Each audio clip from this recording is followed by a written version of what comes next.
ಪಾರ್ಥ, ದೇವರು ನನ್ನ ಜೊತೆ ಇದ್ದಾನೆಯೇ ಎಂಬ ನಿನ್ನ ಪ್ರಶ್ನೆಯು ಯುಗಯುಗಗಳಿಂದಲೂ ಪ್ರತಿ ಮಾನವನ ಹೃದಯದಲ್ಲಿ ಮೊಳಗುತ್ತಿರುವ ಒಂದು ನಿರಂತರವಾದ ಹುಡುಕಾಟ. ನೀನು ಕಲಿಯುಗದ ಕುರುಕ್ಷೇತ್ರದಲ್ಲಿ ನಿಂತು ನಿನ್ನ ಆಯುಧಗಳಾದ ಮೊಬೈಲ್, ಲ್ಯಾಪ್ಟಾಪ್ ಮತ್ತು ಕ್ರೆಡಿಟ್ ಕಾರ್ಡ್ಗಳನ್ನು ಹಿಡಿದು ನಿನ್ನನ್ನು ಸುತ್ತುವರೆದಿರುವ ಸ್ಪರ್ಧೆ, ಒತ್ತಡ, ಒಂಟಿತನ ಮತ್ತು ಅನಿಶ್ಚಿತತೆ ಎಂಬ ಕೌರವ ಸೈನ್ಯವನ್ನು ಕಂಡು ದಿಗ್ಭ್ರಾಂತನಾಗಿದ್ದೀಯೆ. ಈ ಗದ್ದಲದ ನಡುವೆ, ಈ ಡಿಜಿಟಲ್ ಜಗತ್ತಿನ ಮಾಯಾಜಾಲದಲ್ಲಿ ನನ್ನ ಇರುವಿಕೆಯನ್ನು ಹೇಗೆ ತಿಳಿಯುವುದು, ನನ್ನ ಮೌನವಾದ ಮಾತುಗಳನ್ನು ಹೇಗೆ ಕೇಳುವುದು ಎಂದು ನೀನು ಪರಿತಪಿಸುತ್ತಿರುವೆ. ನೀನು ಆಕಾಶದಲ್ಲಿ ಮಿಂಚಿನ ರೂಪದಲ್ಲಿ ನನ್ನ ಹೆಸರನ್ನು ಹುಡುಕುತ್ತೀಯೇ, ಅಥವಾ ಲಾಟರಿಯಲ್ಲಿ ಬಂಪರ್ ಬಹುಮಾನ ಬಂದಾಗ ಅದೊಂದು ದೈವಿಕ ಸಂಕೇತವೆಂದು ಭಾವಿಸುತ್ತೀಯೇ. ಆದರೆ ಪಾರ್ಥ, ನನ್ನ ಸಂಕೇತಗಳು ಅಷ್ಟು ಸ್ಥೂಲವಾಗಿ, ಅಬ್ಬರವಾಗಿ ಇರುವುದಿಲ್ಲ. ಅವು ಮುಂಜಾನೆಯ ಮಂಜಿನಂತೆ ಸೂಕ್ಷ್ಮ, ತಂಗಾಳಿಯ ಸ್ಪರ್ಶದಂತೆ ಸೌಮ್ಯ ಮತ್ತು ನಿನ್ನ ಹೃದಯದ ಬಡಿತದಷ್ಟೇ ನಿಕಟ. ಅವುಗಳನ್ನು ಗುರುತಿಸಲು ನಿನಗೆ ಬೇಕಿರುವುದು ಹೊರಗಿನ ಕಣ್ಣುಗಳಲ್ಲ, ನಿನ್ನೊಳಗಿನ ಶ್ರದ್ಧೆಯ ದೃಷ್ಟಿ. ನೀನು ನಿನ್ನ ಮನಸ್ಸಿನ ರಿಸೀವರನ್ನು ಸರಿಯಾದ ತರಂಗಾಂತರಕ್ಕೆ, ಫ್ರೀಕ್ವೆನ್ಸಿಗೆ ಹೊಂದಿಸಿದರೆ ನನ್ನ ಸಂಕೇತಗಳು ನಿನ್ನ ಸುತ್ತಲೂ, ನಿನ್ನೊಳಗೆ ನಿರಂತರವಾಗಿ ಪ್ರವಹಿಸುತ್ತಿರುವುದನ್ನು ನೀನು ಅರಿಯುವೆ.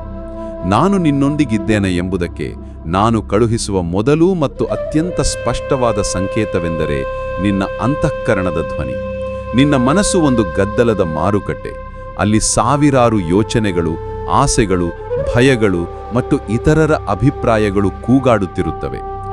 ಆ ಕೆಲಸಕ್ಕೆ ಸೇರಿದರೆ ಹೆಚ್ಚು ಸಂಬಳ ಸಿಗುತ್ತದೆ, ಈ ದಾರಿ ಹಿಡಿದರೆ ಸಮಾಜ ಗೌರವಿಸುತ್ತದೆ, ಹೀಗೆ ಮಾಡದಿದ್ದರೆ ಜನರು ನಗುತ್ತಾರೆ ಎಂಬ ಸಾವಿರಾರು ಧ್ವನಿಗಳ ನಡುವೆ ಒಂದು ಅತ್ಯಂತ ಕ್ಷೀಣವಾದ ಆದರೆ ಸ್ಥಿರವಾದ, ಶಾಂತವಾದ ಪಿಸುಮಾತು ಕೇಳಿಸುತ್ತದೆ. ಅದೇ ನಿನ್ನ ಅಂತಃಕರಣದ ಧ್ವನಿ, ನಿನ್ನ ಆತ್ಮದ ದಿಕ್ಸೂಚಿ. ಉದಾಹರಣೆಗೆ, ನೀನೊಬ್ಬ ಯುವಕ, ಮಾನಸ ಎಂದು ಭಾವಿಸು. ನಿನಗೆ ಒಂದು ದೊಡ್ಡ ಬಹುರಾಷ್ಟ್ರೀಯ ಕಂಪನಿಯಲ್ಲಿ ಅತ್ಯುತ್ತಮ ಸಂಬಳದ ಕೆಲಸ ಸಿಕ್ಕಿದೆ. ನಿನ್ನ ಪೋಷಕರು, ಸ್ನೇಹಿತರು ಎಲ್ಲರೂ ಸಂತೋಷದಿಂದ ಹಿಗ್ಗುತ್ತಿದ್ದಾರೆ. ತರ್ಕಬದ್ಧವಾಗಿ ನೋಡಿದರೆ ಇದು ನಿನ್ನ ಜೀವನವನ್ನು ಭದ್ರಪಡಿಸುವ ಸುವರ್ಣ ಅವಕಾಶ. ಆದರೆ ಆ ಎಲ್ಲ ಸಂಭ್ರಮದ ನಡುವೆಯೂ ನಿನ್ನೊಳಗಿನ ಒಂದು ಮೂಲೆ ಖಾಲಿ ಎನಿಸುತ್ತದೆ. ನಿನಗೆ ಮ್ಯೂಸಿಕ್ನಲ್ಲಿ ಆಸಕ್ತಿ, ಸ್ವಂತವಾಗಿ ಒಂದು ಸಣ್ಣ ಸ್ಟುಡಿಯೋ ತೆರೆಯಬೇಕೆಂಬ ಕನಸು. ಆ ಕನಸಿನ ಬಗ್ಗೆ ಯೋಚಿಸಿದಾಗೆಲ್ಲ ನಿನ್ನ ಹೃದಯದಲ್ಲಿ ಒಂದು ವಿವರಿಸಲಾಗದ ಆನಂದ, ಒಂದು ಪುಳಕ ಮೂಡುತ್ತದೆ. ಹೊರಗಿನ ಜಗತ್ತು ಹೇಳುತ್ತದೆ, ಅದೆಲ್ಲ ಹುಚ್ಚುತನ, ಭದ್ರವಾದ ಕೆಲಸ ಬಿಟ್ಟು ರಿಸ್ಕ್ ತೆಗೆದುಕೊಳ್ಳಬೇಡ. ಆದರೆ ನಿನ್ನೊಳಗಿನ ಆ ಕ್ಷೀಣದನಿ ಹೇಳುತ್ತದೆ, ಇದೇ ನಿನ್ನ ದಾರಿ, ಇದೇ ನಿನ್ನ ಸತ್ಯ. ಆ ದನಿ ನಿನ್ನ ಅಹಂಕಾರದ್ದಲ್ಲ, ಏಕೆಂದರೆ ಅದರಲ್ಲಿ ಭಯವಿಲ್ಲ, ಕೇವಲ ಪ್ರೀತಿ ಮತ್ತು ಸತ್ಯವಿದೆ. ಆ ದನಿಯಲ್ಲಿ ಯಾವುದೇ ತರ್ಕವಿಲ್ಲ, ಕೇವಲ ಒಂದು ರೀತಿಯ ಸರಿ ಎನಿಸುವ ಭಾವ, ಎ ಫೀಲಿಂಗ್ ಆಫ್ ರೈಟ್ನೆಸ್ ಇದೆ. ಪಾರ್ಥ, ಆ ಅಂತಃಕರಣದ ಧ್ವನಿಯೇ ನಿನ್ನ ರಥದಲ್ಲಿ ಕುಳಿತು ನಿನಗೆ ದಾರಿ ತೋರುತ್ತಿರುವ ಸಾರಥಿಯಾದ ನಾನು. ಹೊರಗಿನ ಗದ್ದಲದಲ್ಲಿ ನೀನು ಅದನ್ನು ಕಡೆಗಣಿಸಿದರೆ ನೀನು ದಾರಿ ತಪ್ಪುತ್ತೀಯೇ.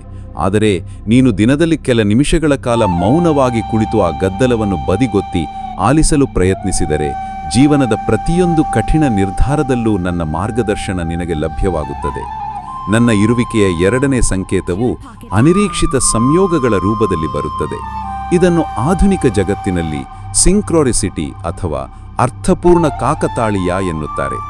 ನೀನು ಜೀವನದಲ್ಲಿ ಒಂದು ದೊಡ್ಡ ಸಮಸ್ಯೆಯಲ್ಲಿ ಸಿಲುಕಿ ಎಲ್ಲಾ ದಾರಿಗಳು ಮುಚ್ಚಿ ಹೋಗಿದವೆ ಎಂದು ಭಾವಿಸಿದಾಗ ನಾನು ಸಣ್ಣ ಸಣ್ಣ ಪವಾಡಗಳ ಮೂಲಕ ನನ್ನ ಇರುವಿಕೆಯನ್ನು ತೋರಿಸುತ್ತೇನೆ.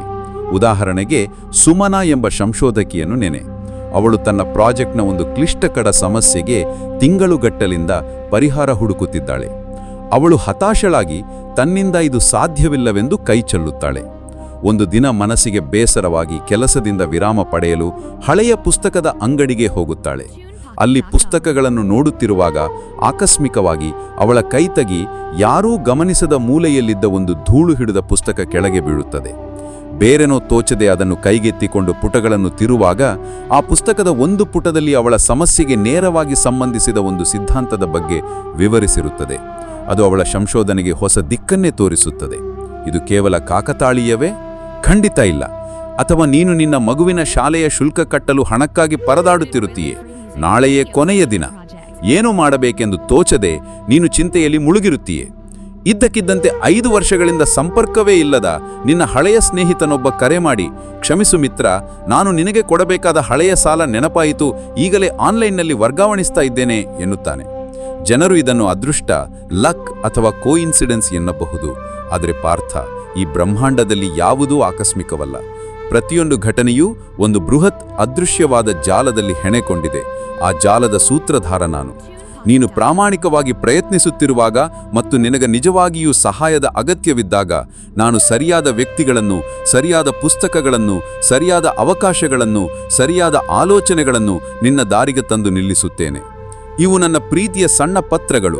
ನಾನು ನಿನ್ನನ್ನು ಗಮನಿಸುತ್ತಿದ್ದೇನೆ ಎಂಬುದಕ್ಕೆ ನಾನು ಕಳುಹಿಸುವ ಭರವಸೆಯ ಸಂದೇಶಗಳು. ಮೂರನೆಯ ಮತ್ತು ಬಹುಶಃ ಅತ್ಯಂತ ಗಹನವಾದ ಸಂಕೇತವೆಂದರೆ ಸಂಕಷ್ಟದ ನಡುವೆಯೂ ಸಿಗುವ ಅಚಲವಾದ ಆಂತರಿಕ ಶಾಂತಿ. ಜೀವನವೆಂದರೆ ಸುಖ ದುಃಖಗಳ ಮಿಶ್ರಣ. ಇಲ್ಲಿ ಎಲ್ಲವೂ ನೀನು ಅಂದುಕೊಂಡಂತೆಯೇ ನಡೆಯುವುದಿಲ್ಲ. ಪ್ರಾಜೆಕ್ಟ್ಗಳು ವಿಫಲವಾಗುತ್ತವೆ, ಸಂಬಂಧಗಳು ಮುರಿದು ಬೀಳುತ್ತವೆ, ಆರ್ಥಿಕ ನಷ್ಟಗಳು ಸಂಭವಿಸುತ್ತವೆ. ನಿನ್ನ ಸುತ್ತಲಿನ ಜಗತ್ತು ಬಿರುಗೇಡಿಂದ ಹೊಯ್ದಾಡುತ್ತಿರುವ ಹಡಗಿನಂತಿರುವಾಗ, ನಿನ್ನ ಸಹೋದ್ಯೋಗಿಗಳು ಭಯದಿಂದ, ಕೋಪದಿಂದ, ಒತ್ತಡದಿಂದ ಕುದಿಯುತ್ತಿರುವಾಗ, ನಿನ್ನ ಮನಸ್ಸಿನ ಆಳದಲ್ಲಿ ಒಂದು ವಿವರಿಸಲಾಗದ ಶಾಂತಿ, ಒಂದು ಸ್ಥಿರತೆ ನೆಲೆಸಿರುತ್ತದೆ.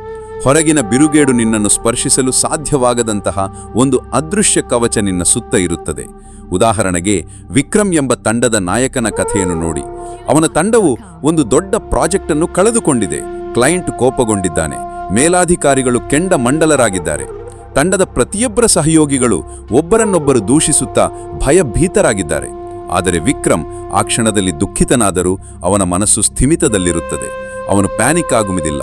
ಬದಲಾಗಿ ಶಾಂತವಾಗಿ ಪರಿಸ್ಥಿತಿಯನ್ನು ವಿಶ್ಲೇಷಿಸಿ, ಸರಿ, ಆಗಿದ್ದು ಆಗಿ ಹೋಯಿತು, ಈಗ ಮುಂದೆ ಏನು ಮಾಡಬಹುದು ಎಂದು ಯೋಚಿಸಲು ಆರಂಭಿಸುತ್ತಾನೆ. ಆ ಶಾಂತಿಯೇ ಅವನಿಗೆ ಸ್ಪಷ್ಟವಾಗಿ ಯೋಚಿಸುವ ಶಕ್ತಿಯನ್ನು ಕೊಡುತ್ತದೆ ಮತ್ತು ತಂಡವನ್ನು ಮತ್ತೆ ಒಗ್ಗೂಡಿಸಲು ಸಹಾಯ ಮಾಡುತ್ತದೆ. ಪಾರ್ಥ, ಆ ಅಲುಗಾಡದ ಶಾಂತಿಯೇ ನಾನು. ಸಮತ್ವಂ ಯೋಗ ಉಚ್ಯತೆ. ಸುಖ ದುಃಖಗಳು, ಜಯ ಅಪಜಯಗಳು, ಲಾಭ ನಷ್ಟಗಳನ್ನು ಎಲ್ಲವನ್ನೂ ಸಮಾನವಾಗಿ ಸ್ವೀಕರಿಸುವುದೇ ಯೋಗ.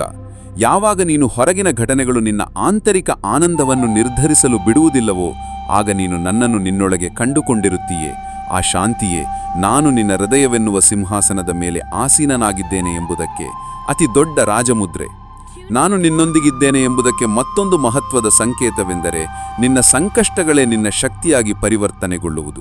ಸಾಮಾನ್ಯವಾಗಿ ದೇವರು ಜೊತೆಗಿದ್ದಾನೆ ಎಂದರೆ ಜೀವನದಲ್ಲಿ ಯಾವುದೇ ಕಷ್ಟಗಳು ಬರುವುದಿಲ್ಲ ಎಂದು ಜನರು ಭಾವಿಸುತ್ತಾರೆ. ಇದು ತಪ್ಪು ಕಲ್ಪನೆ. ನಾನು ಕುಂಬಾರನಂತೆ. ನಾನು ಮಣ್ಣನ್ನು ನಿನ್ನನ್ನು ಕಷ್ಟಗಳೆಂಬ ಬೆಂಕಿಯಲ್ಲಿ ಸುಡದೆ ಒಂದು ಗಟ್ಟಿಯಾದ, ಸುಂದರವಾದ ಮಡಕೆಯನ್ನಾಗಿ ಮಾಡಲು ಸಾಧ್ಯವಿಲ್ಲ. ನಾನು ನಿನ್ನ ದಾರಿಯಲ್ಲಿರುವ ಪರ್ವತಗಳನ್ನು ತೆಗೆದುಹಾಕುವುದಿಲ್ಲ. ಬದಲಾಗಿ ಆ ಪರ್ವತವನ್ನು ಹತ್ತುವ ಶಕ್ತಿಯನ್ನು ನಿನ್ನ ಕಾಲುಗಳಿಗೆ, ಧೈರ್ಯವನ್ನು ನಿನ್ನ ಹೃದಯಕ್ಕೆ ತುಂಬುತ್ತೇನೆ. ಪ್ರಿಯಾ ಎಂಬ ಮಹಿಳೆಯನ್ನು ನೆನಪಿಸಿಕೋ. ಅವಳು ತನ್ನ ಜೀವನದಲ್ಲಿ ಅತ್ಯಂತ ಪ್ರೀತಿಸುತ್ತಿದ್ದ ವ್ಯಕ್ತಿಯನ್ನು ಕಳೆದುಕೊಂಡು ಸಂಪೂರ್ಣವಾಗಿ ಭಂಗಿ ಹೋಗಿರುತ್ತಾಳೆ. ಜಗತ್ತೇ ಶೂನ್ಯ ಎನಿಸುತ್ತದೆ. ಮುಂದಿನ ಪ್ರತಿ ಹೆಜ್ಜೆಯೂ ಅಸಾಧ್ಯವೆನಿಸುತ್ತದೆ. ಅವಳು ಪ್ರತಿದಿನ ಹಾಸಿಗೆಯಿಂದ ಏಳಲು ಹೆಣಗಾಡುತ್ತಾಳೆ. ಆದರೆ ಆ ಅಪಾರವಾದ ದುಃಖದ ನಡುವೆಯೂ ಅವಳೊಳಗಿಂದ ಒಂದು ಅಗೋಚರವಾದ ಶಕ್ತಿ ಚಿಮ್ಮುತ್ತದೆ. ಅವಳು ತನ್ನಗಾಗಿ ಅಲ್ಲದಿದ್ದರೂ ತನ್ನ ಜವಾಬ್ದಾರಿಗಳಿಗಾಗಿ, ತನ್ನನ್ನು ನಂಬಿದವರಿಗಾಗಿ ನಿಧಾನವಾಗಿ ಚೇತರಿಸಿಕೊಳ್ಳಲು ಆರಂಭಿಸುತ್ತಾಳೆ. ಅವಳು ತನ್ನ ದುಃಖವನ್ನೇ ತನ್ನ ಇತರರಿಗೆ ಸಹಾಯ ಮಾಡುವ ಶಕ್ತಿಯಾಗಿ ಪರಿವರ್ತಿಸುತ್ತಾಳೆ. ವರ್ಷಗಳ ನಂತರ ಅವಳು ಹಿಂದಿರುಗಿ ನೋಡಿದಾಗ ಆ ಕಠಿಣ ಸಮಯವೇ ತನ್ನನ್ನು ಒಬ್ಬ ಹೆಚ್ಚು ಸಹಾನುಭೂತಿಯುಳ್ಳ, ಹೆಚ್ಚು ಬಲಶಾಲಿಯಾದ ವ್ಯಕ್ತಿಯಾಗಿ ರೂಪಿಸಿದೆ ಎಂದು ಅರಿಯುತ್ತಾಳೆ. ಪಾರ್ಥ, ಆ ಸಂಕಷ್ಟದ ಸಮಯದಲ್ಲಿ ನೀನು ಅನುಭವಿಸುವ ಆ ಅನಿರೀಕ್ಷಿತ ಶಕ್ತಿ, ಆ ಕುಗ್ಗಡ ಧೈರ್ಯ, ಆ ಮತ್ತೆ ಮೇಲೆದ್ದು ನಿಲ್ಲುವ ಛಲ, ಅದೇ ನಾನು.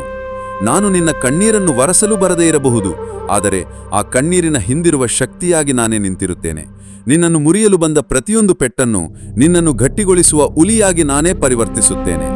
ಕೊನೆಯದಾಗಿ, ನನ್ನ ಅತ್ಯಂತ ಸುಂದರವಾದ ಸಂಕೇತವು ನಿನ್ನ ಕೃತಜ್ಞತೆಯ ಭಾವದಲ್ಲಿ ಅಡಗಿದೆ. ಯಾವಾಗ ನೀನು ನನ್ನನ್ನು ದೊಡ್ಡ ದೊಡ್ಡ ಪಮಾಡಗಳಲ್ಲಿ, ದೇವಾಲಯಗಳಲ್ಲಿ, ಯಜ್ಞ ಯಾಗಗಳಲ್ಲಿ ಹುಡುಕುವುದನ್ನು ನಿಲ್ಲಿಸಿ ನಿನ್ನ ದೈನಂದಿನ ಜೀವನದ ಸಣ್ಣಪುಟ್ಟ ವಿಷಯಗಳಲ್ಲಿ ನನ್ನನ್ನು ಕಾಣಲು ಆರಂಭಿಸುತ್ತೀಯೋ, ಆಗ ನೀನು ನನ್ನ ಅಸ್ತಿತ್ವವನ್ನು ನಿಜವಾಗಿಯೂ ಅರಿತಿರುತ್ತೀಯೆ. ಯಾವುದೇ ವಿಶೇಷ ಕಾರಣವಿಲ್ಲದೆ ಮುಂಜಾನೆ ಕಿಟಕಿಯಿಂದ ಹೊರಗೆ ನೋಡುವಾಗ ಹೂವಿನ ಮೇಲೆ ಕುಳಿತ ಚಿಟ್ಟೆಯನ್ನು ಕಂಡು, ಅಥವಾ ಮಗುವಿನ ಮುಗ್ಧ ನಗುವನ್ನು ನೋಡಿ, ಅಥವಾ ಬಿಸಿ ಕಾಫಿಯ ಪರಿಮಳವನ್ನು ಆಘ್ರಾಣಿಸಿ ನಿನ್ನ ಹೃದಯವು ಒಂದು ಕ್ಷಣ ಕೃತಜ್ಞತೆಯಿಂದ ತುಂಬಿ ತುಳುಕುತ್ತದೆ. ಆಹಾ, ಎಂತಹ ಸುಂದರ ಜೀವನ ಎಂಬ ಉದ್ಗಾರ ನಿನ್ನೊಳಗಿಂದ ಬರುತ್ತದೆ. ಆ ಕ್ಷಣದಲ್ಲಿ ನೀನು ನಿನ್ನ ಸಂಬಳ, ನಿನ್ನ ಸಮಸ್ಯೆಗಳು, ನಿನ್ನ ಗುರಿಗಳು ಎಲ್ಲವನ್ನೂ ಮರೆತು ಕೇವಲ ಆ ಕ್ಷಣದ ಸೌಂದರ್ಯದಲ್ಲಿ ಲೀನವಾಗುತ್ತೀಯೆ. ಪಾರ್ಥ, ಆ ಸೌಂದರ್ಯವೇ ನಾನು. ಆ ಕೃತಜ್ಞತೆಯ ಭಾವವೇ ನಾನು ನಿನ್ನ ಹೃದಯವನ್ನು ಸ್ಪರ್ಶಿಸುತ್ತಿರುವ ರೀತಿ. ಗೀತೆಯಲ್ಲಿ ನಾನು ಹೇಳಿದ್ದೇನೆ, ರಸೋಹಮಪ್ಸು ಕೌಂತೆಯ ಪ್ರಭಾಸ್ಮಿ ಶಶಿಸೂರ್ಯಯೋಹೋ. ಅಂದರೆ ನಾನು ನೀರಿನಲ್ಲಿ ರುಚಿಯಾಗಿ ಸೂರ್ಯಚಂದ್ರರಲ್ಲಿ ಪ್ರಭೆಯಾಗಿ ನಾನೇ ಇದ್ದೇನೆ. ನೀನು ಕುಡಿಯುವ ನೀರಿನ ಪ್ರತಿ ಹನಿಯಲ್ಲಿ, ನೀನು ಉಸಿರಾಡುವ ಗಾಳಿಯ ಪ್ರತಿ ಕಣದಲ್ಲಿ, ನೀನು ಕೇಳುವ ಪಕ್ಷಿಯ ಪ್ರತಿ ಇಂಚರದಲ್ಲಿ ನನ್ನ ಅಸ್ತಿತ್ವವಿದೆ. ಕೃತಜ್ಞತೆಯು ಆ ಅಸ್ತಿತ್ವವನ್ನು ನೋಡಲು ನಿನಗೆ ಬೇಕಾದ ಕನ್ನಡಕ. ಯಾವಾಗ ನಿನಗೆ ಎಲ್ಲದರಲ್ಲೂ ನನ್ನನ್ನು ಕಾಣುವ ದೃಷ್ಟಿ ಬರುತ್ತದೆಯೋ ಆಗ ದೇವರು ನನ್ನ ಜೊತೆ ಇದ್ದಾನೆಯೇ ಎಂಬ ಪ್ರಶ್ನೆಯೇ ಅಪ್ರಸ್ತುತವಾಗುತ್ತದೆ. ಏಕೆಂದರೆ ಆಗ ನೀನು ಮತ್ತು ನಾನು ಬೇರೆಯಾಗಿರುವುದಿಲ್ಲ. ಹಾಗಾಗಿ ಪಾರ್ಥ, ನನ್ನ ಸಂಕೇತಗಳಿಗಾಗಿ ನಿನ್ನ ಸ್ಮಾರ್ಟ್ಫೋನ್ನ ನೋಟಿಫಿಕೇಶನ್ಗಳನ್ನು ಕಾಯಬೇಡ. ಬದಲಾಗಿ ನಿನ್ನ ಅಂತಃಕರಣದ ಮೌನವಾದ ಆಪ್ ಅನ್ನು ತೆರೆ. ಜೀವನದ ಕಾಕತಾಳೀಯಗಳೆಂಬ ನನ್ನ ಇಮೇಲ್ಗಳನ್ನು ಗಮನವಿಟ್ಟು ಓದು. ನಿನ್ನ ಆಂತರಿಕ ಶಾಂತಿ ಎಂಬ ನನ್ನ ನಿರಂತರ ಕರೆಗೆ ಉತ್ತರಿಸು. ಕಷ್ಟಗಳಲ್ಲಿ ನಿನಗೆ ಸಿಗುವ ಶಕ್ತಿಯೇ ನನ್ನ ವಾಟ್ಸಪ್ ಮೆಸೇಜ್ ಎಂದು ತಿಳಿ. ಮತ್ತು ನಿನ್ನ ಹೃದಯದಲ್ಲಿ